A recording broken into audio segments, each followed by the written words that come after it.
ऐसे जो साधना हम गलत भी करते हैं, अपने मनमुखी भी करते हैं, उससे भी लाभ नहीं होता। तो संत के वचन में शक्ति होती है और उस शक्ति से ही वो शब्द आपके अंदर काम करता है। जैसे जो औषधि होती है इंजेक्शन के माध्यम से शरीर में प्रवेश कर दी जाती है तो वह काम करेगी, और बगैर सिरंज के वह अंदर नहीं जा सकती। तो ये समझो कि संत की वाणी सिरंज होती है, वो आपके अंतःकरण में इस मंत्र को प्रवेश करती है, फिर वो मंत्र आपके यहाँ कार्य करता है। इन्हीं मंत्रों को अन्य आदमी देता रहेगा, कोई लाभ नहीं होगा, अधिकारी है ही नहीं वो उसको देने का। तो इस प्रकार संत वचन की शक्ति से आपके अंदर भक्ति प्रवेश करते हैं, और फिर इस सत्संग के माध्यम से ये वाणी, अमर वाणी जो महापुरुषों ने बोली थी, उस वाणी को अधिकारी बोलता है तो वो आपके ऊपर असर करती है। वो ऐसे असर करती है जैसे किसी को सर्प डस जाता है, और उस सर्प के विष उतारने का एक मंत्र बोलता है गारडू, वो सपेरा, तो उस समय वो व्यक्ति मूर्छित पड़ा होता है जिसको सर्प ने काट रखा है।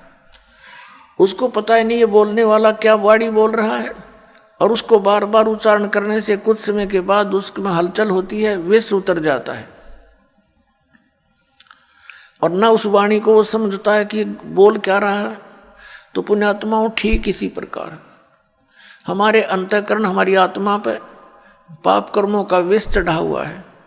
इन महापुरुषों की वाणी, सदग्रंथों की वाणी और अधिकारी के द्वारा बोली गई आपके ऊपर से वो कुछ ऐसे जो पाप होते हैं वाणी के पाठ उच्चारण श्रवण करने से ही कटा करते हैं। क्योंकि हम जब तक परमात्मा के चरणों में नहीं आते, सत्संग रूपी इस धोबी घाट पर हम नहीं आते, ये ड्राई क्लीन की शॉप समझ लो, यहाँ पर ड्राई क्लीन की दुकान है यहाँ, तो जब तक हम इसके संपर्क में नहीं आएंगे तो मैल कैसे समाप्त होगा, मैल समाप्त हुए बिना उज्जवल कपड़ा कैसे होगा।